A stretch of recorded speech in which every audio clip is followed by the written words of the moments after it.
Howdy, friends. I'm Joe Van Wyck, and today we're going to learn a dimension of navigating life's storms through mindful photography. And this will be sort of the road trip edition.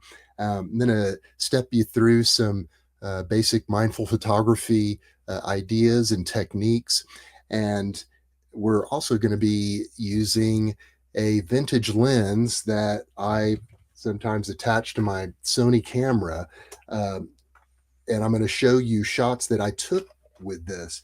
Now, normally, by the way, this is my book, The Mindful Photography Field Guide. And I promise this isn't going to be an infomercial about the Mindful Photography Field Guide, but I am going to be referring to it. And one of the things that I refer to in the field guide is it's all about 15 smartphone photography practices for inner peace, right?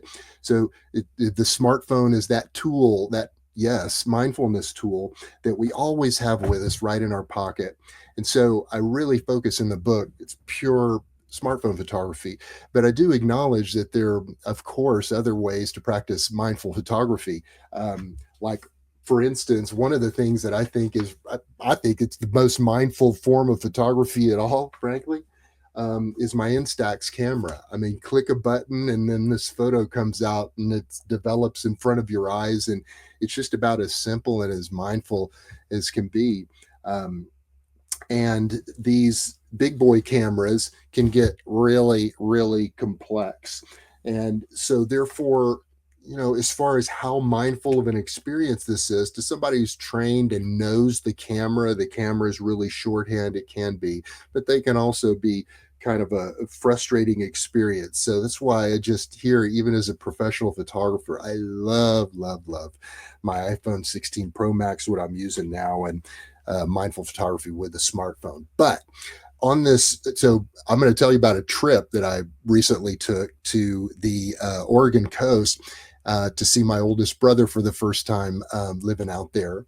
And this trip was a result of a lot of weeks, probably months, really, of some accumulating anxiety and just taking on too much and just go, go, go, go, go. And so I knew that I really needed to get away and to really get away, not just a day trip up into the forest. But I decided, you know what, it's like ask God for kind of guidance on that immediately. My brother Bill, hey Bill, came to mind, and to go out and see Bill and his wife Karen. So that was a fantastic trip. Day one, I left from Glenwood, and I made it all the way into Idaho, and I'm going to show you a stop along the way in Helper, Utah. So first, though, I want to tell you about this lens itself. This is the Voigtländer Classic 40mm f1.4 lens. It's a vintage lens. It's a very it's an old lens design, and therefore comes out with some sort of flawed or distorted whatever effects. But those are the very things that a perfect lens won't reveal. A perfect lens will be perfect. It's perfect focus. The bokeh, the out of focus area is nice and smooth and blurry. Well, this not so much so. But these lenses have such an appeal because they're just so simple and they produce these cool effects. So what you see right now is on my Sony again. Normally, this is the lens that sits on my my Leica. In fact, I bought my Leica M6. So this right here is the adapter that you use on it. So this is a Leica M mount, and this is the adapter that you put on it to adapt it to your Sony camera or your Canon SLR or your Nikon or your whatever, any full frame camera. But I bought this Leica M6 with this lens. So I don't have a Leica lens, but this lens has been fantastic on this film camera, and I love doing that. You think film, oh boy, film's got to be so mindful. And it is. I mean, but there's a lot to it. There's a lot of skill. It takes a long time to capture an image on this thing and get it just right. This right here is the focus. And on a rangefinder camera, you're looking at these two images that come together as you get it in focus. So the photos that we're going to be walking through were shot with the Sony, and you're going to see in this, mega giant 42 whatever megapixel Sony A7 IV. It's so that as far as the sensor goes and the camera and everything, grain, whatever, it's going to be on this killer modern sensor. But still, even on this sensor, you would totally think that these were shot on film because they look so film-like. So that's one thing I love about adapting these old vintage lenses. I have several of them to this format, to a mirrorless camera, because you get that vintage look, you get the quick thing without having to send off film and the expense of film. Let me tell you where we are and where we went. So I live in Glenwood Springs, Colorado. This, by the way, so we've got Colorado here, and we have Utah here, and I was going way out here to the Oregon coast. So I go from Glenwood Springs, where I am right now, through, and then we're gonna Helper, Utah, where I stopped off is right here, and then I went up through Boise, and then Eastern Oregon. Oh, so beautiful over there. It's gorgeous. And so off we went from Glenwood Springs, heading west. Before, a lot of times before I leave, in fact, I try to do this every single time. I've gotten into the habit of doing this before I actually leave the house. Like, I've got my camera, I know I have a charged battery, and before I leave the house, I take a shot, just a test shot, just like I wipe my memory card, take a test shot, just make sure everything's okay. I talk about looking like film, and the graininess look of it. So I just love this lens. Remember, for every mindful photography practice, and I really want this experience for you right now to be a mindful experience. Part of what I teach in the Mindful Photography Field Guide is that this smartphone camera is the most amazing photography invention ever made. And the quality is so great. It's getting better and better. It's always in our pocket, always there for reach. And so it can be an incredibly powerful tool for mindfulness.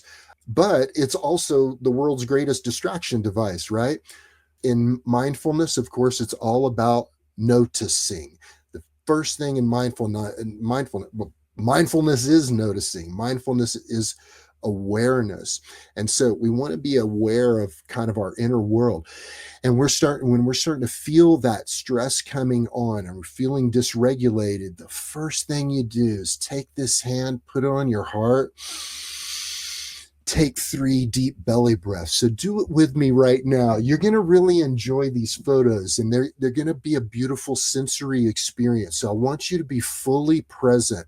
This applies, and you're going to go right out there today. I know you are, and you're going to use this. You're going to notice what an impact it makes. It's intervening on that negative thought spiral. So hand on the heart, do it with me.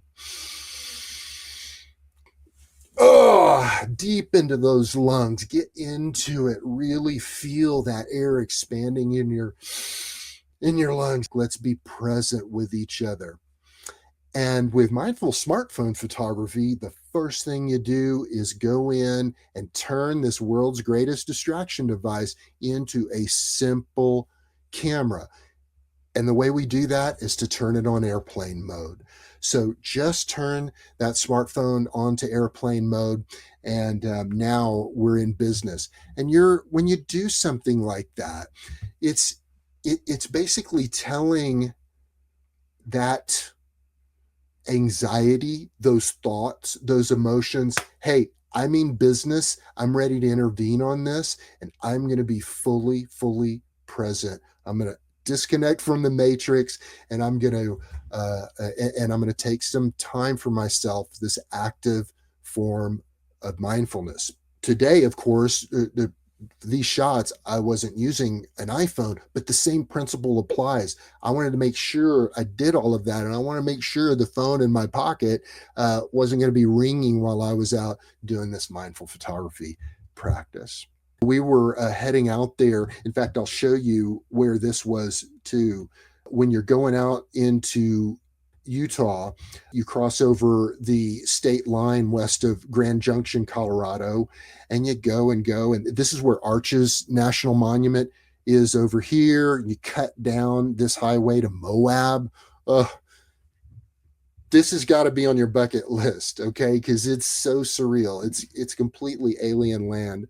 But when you keep on cruising west on I-70, you hit Green River. Then if you're going to Salt Lake City, you split off right there and you start heading north. And right around this spot right here is when Frankie and I needed to step out and stretch our legs. And we pulled off the road.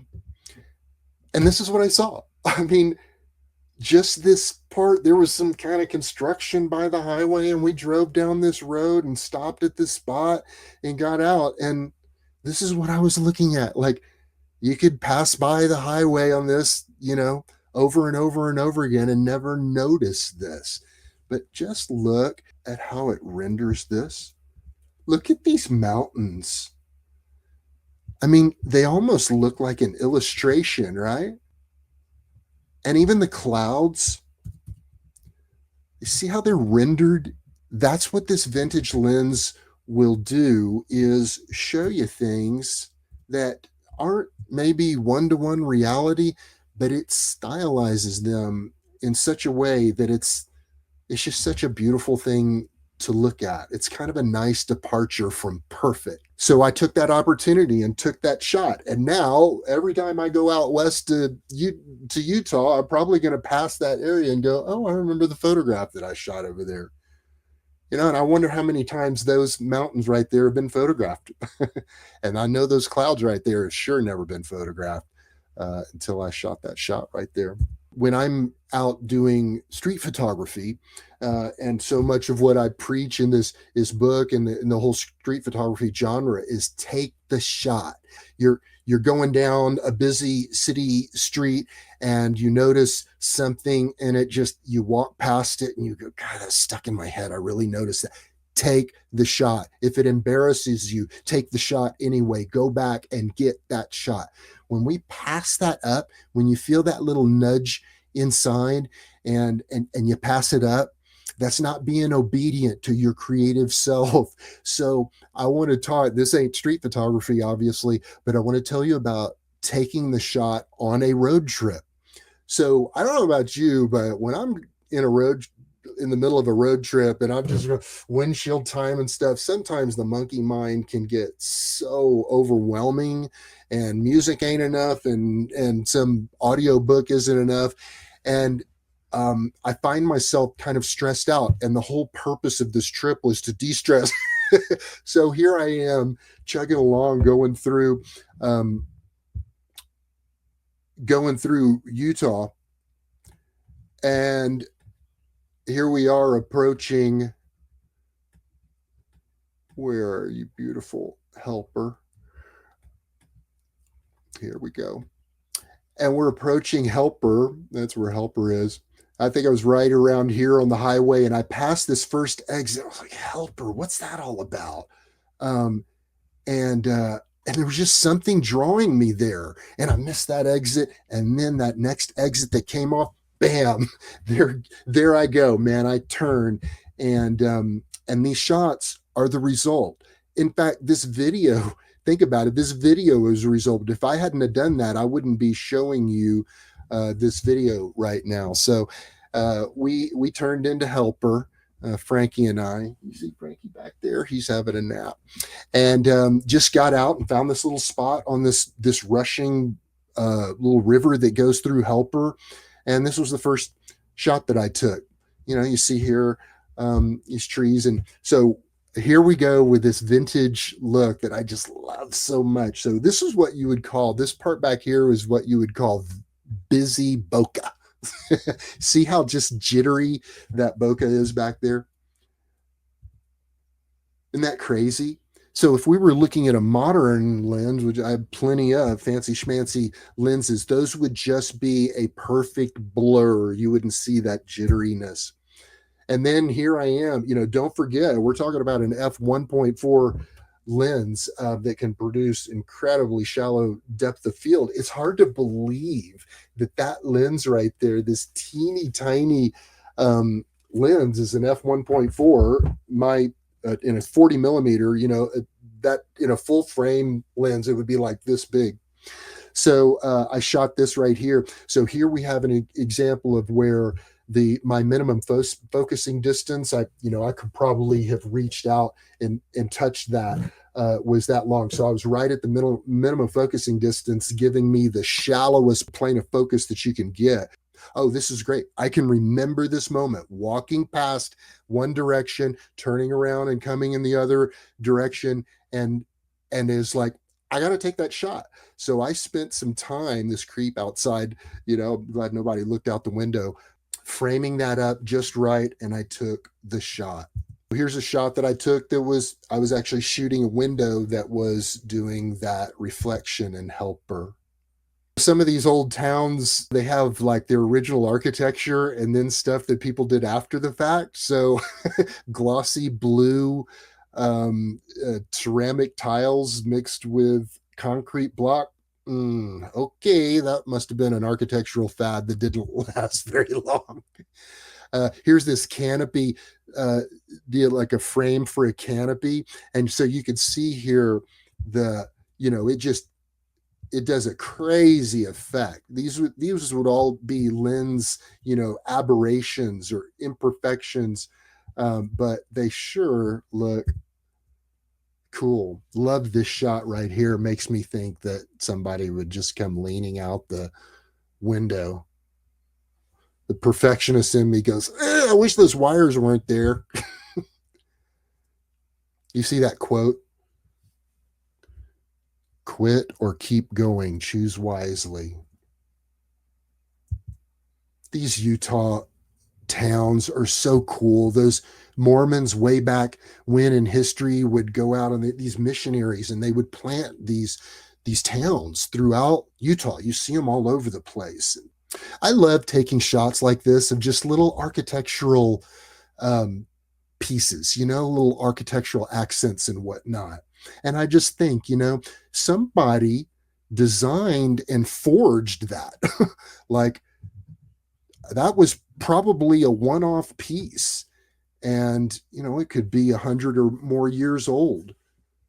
A human did that, and I just photographed it, and I bet you I'm the only person who's ever photographed that. It's almost like giving recognition to what it is and somebody noticing.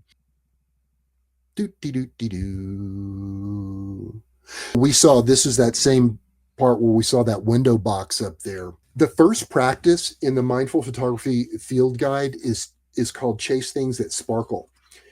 And I put it in as the first practice in the first section of the book is called Follow the Light. And so Chase Things That Sparkle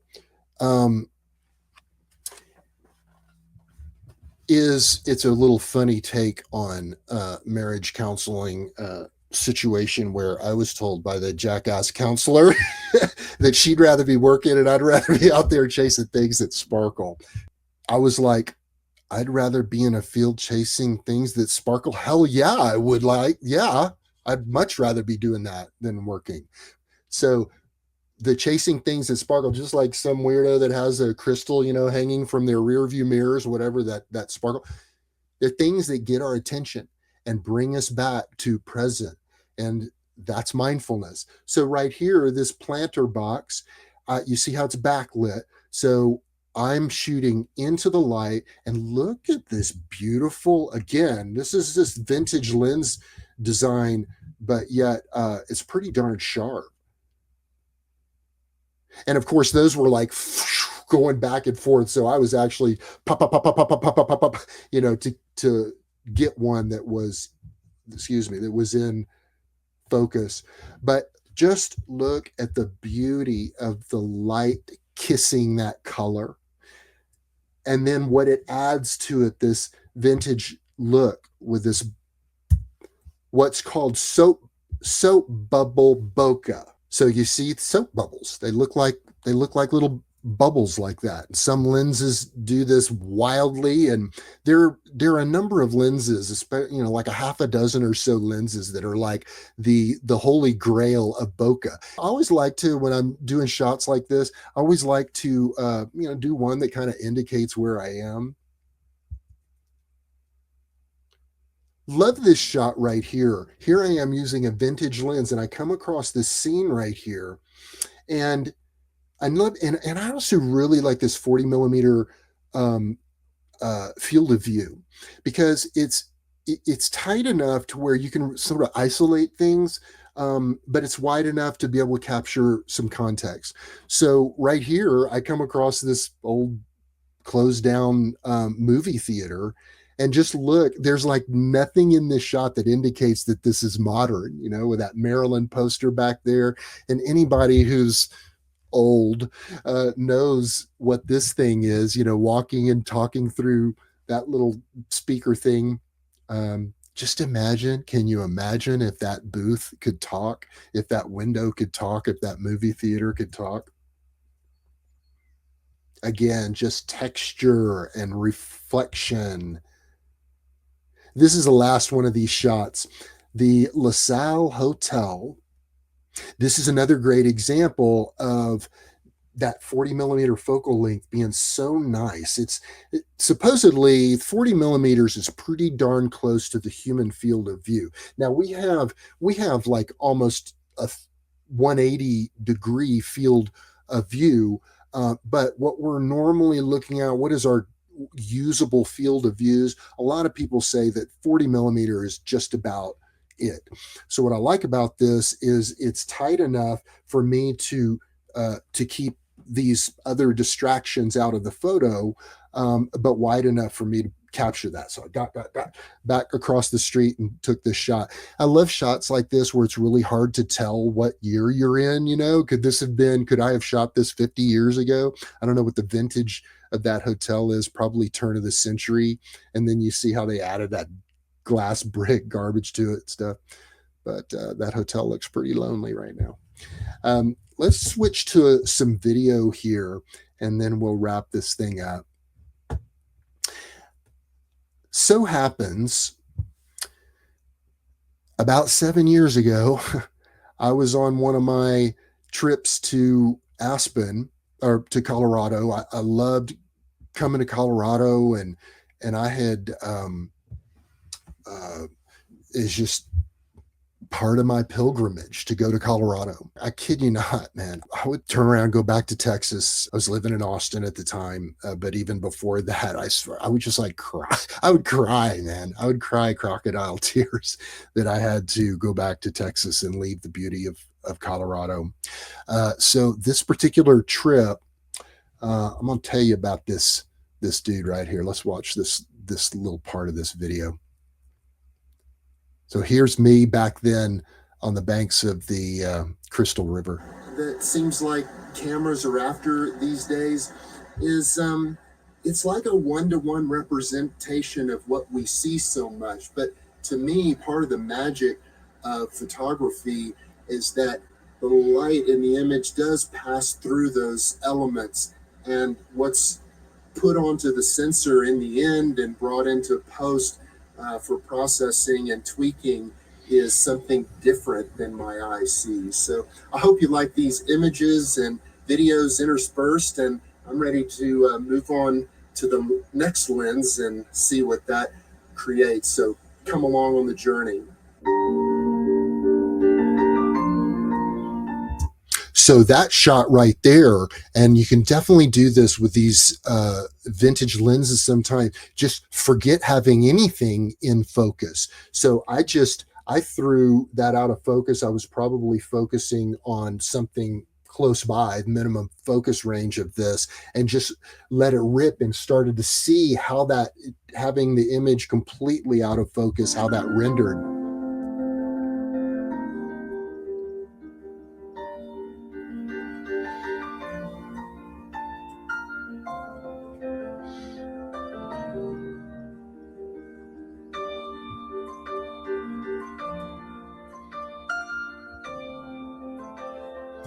This shot right here, this, the thing I love most about lenses like this is this painterly effect. I mean, that could totally be oil on canvas.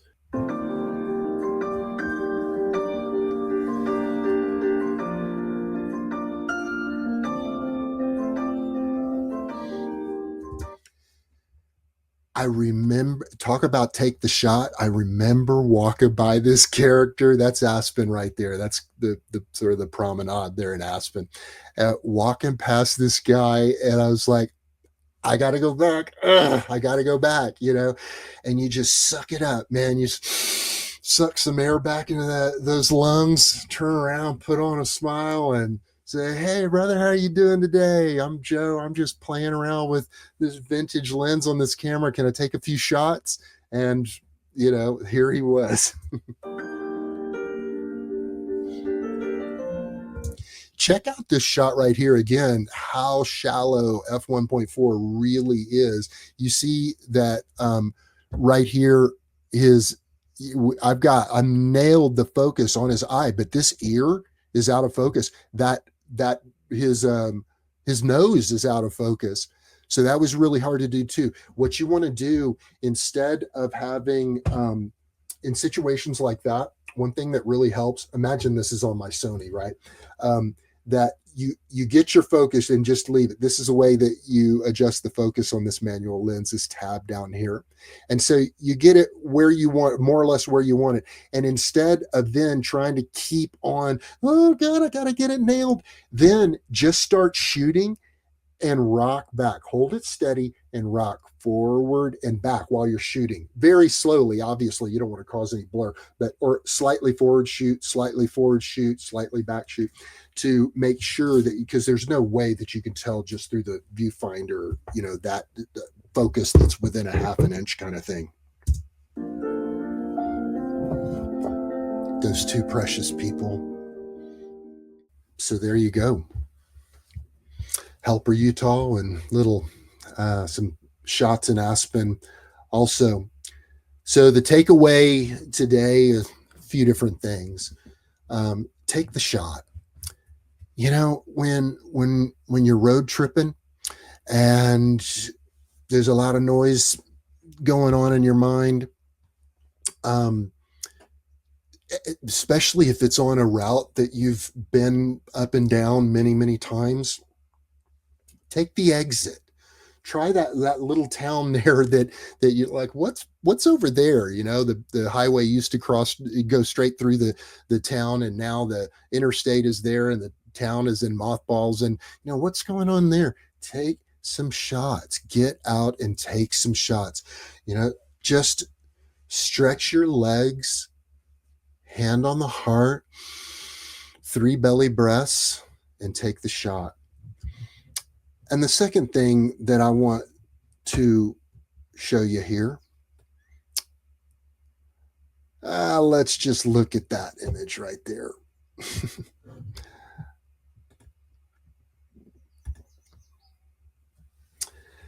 Let's talk about that dude right there. No, we're going to talk about you, but I'm going to refer to that dude right there. That was, I believe, about 7 years ago. And I moved here to Colorado 5 years ago after an unexpected and earth-shattering, heartbreaking divorce.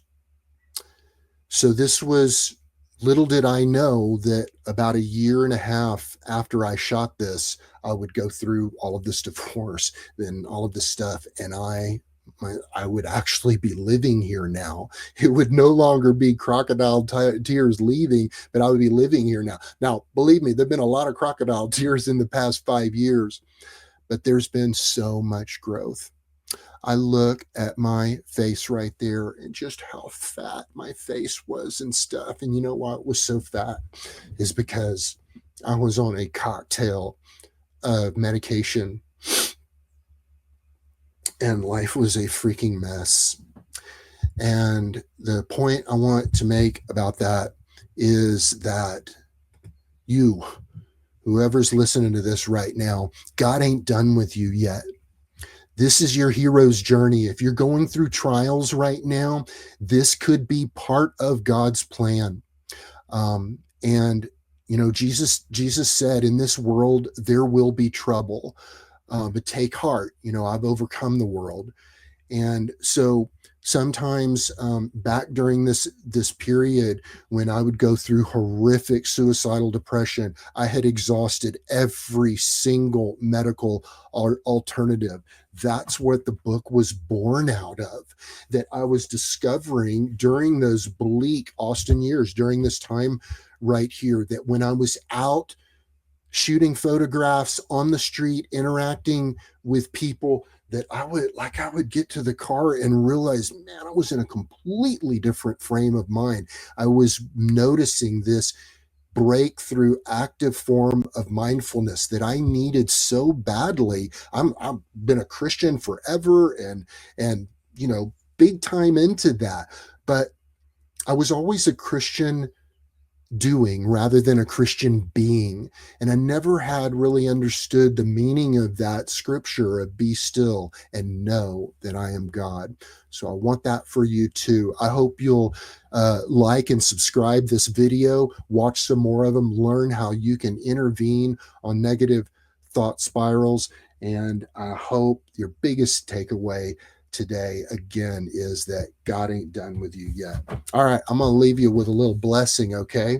All right, this is out of the Old Testament, and this is the God told Moses that tell Aaron and his sons, this is how you are to bless the Israelites. Say to them, so you may not be an Israelite, but this applies to you too. So I'm going to speak this to you, and these are the very words that God told Moses. Okay, so they've got some cred.